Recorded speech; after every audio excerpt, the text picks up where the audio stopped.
Vous nous suivez sur Guinée Matin TV et sur nos différentes plateformes digitales. Mesdames et messieurs, bonsoir et bienvenue dans ce survol de l'actualité.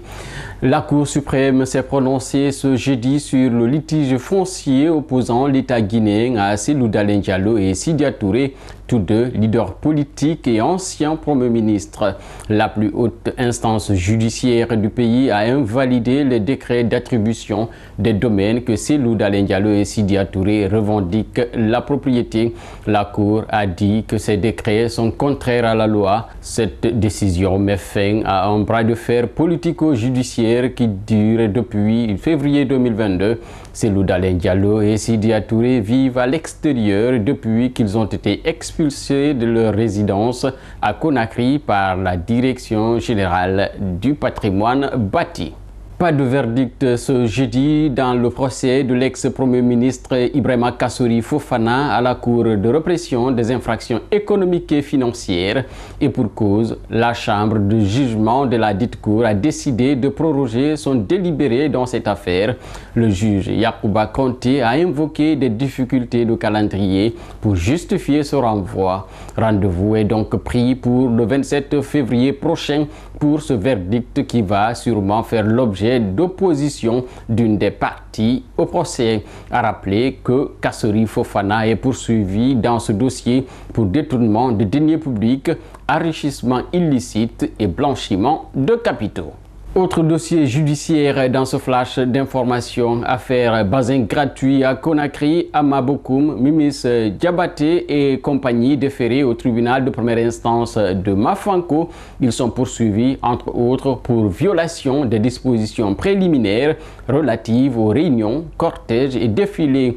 Les faits remontent au 6 février dernier quand, à l'appel de Bokoum, des foules compactes se sont rassemblées devant ces boutiques à Yimbaya, Sangoya, Tombolia et Lambagny dans le cadre d'une opération de distribution gratuite de 4000 bazins. Cette mobilisation de foule avait été émaillée d'échauffourées et de risques d'écrasement parmi les participants. Et puis, depuis Kindia, le président de la Haute Autorité de la Communication met en garde les fondateurs et promoteurs de Web TV et Web Radio en Guinée. Boubacar Yassine Diallo a présenté mercredi ces médias sociaux comme étant des canaux où certains diffusent des fausses informations. Il rappelle que la loi sur la liberté de la presse ne prend pas en compte ces médias sur Internet et il précise que si jamais il commettait des infractions, il serait jugé sur la base de la loi sur la cybersécurité. Sur le continent, en République démocratique du Congo, les affrontements se poursuivent dans le sud et le nord Kivu où les combattants de l'AFC M23, soutenus par l'armée rwandaise, affrontent les forces armées congolaises et leurs alliés.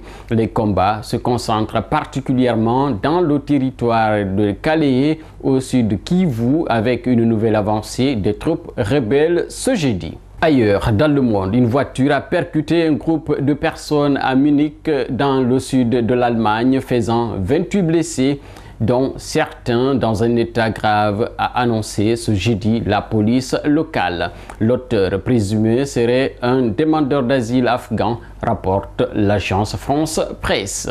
Ainsi s'achève ce flash d'information sur Guinée Matin TV. Merci de la fidélité. À bientôt.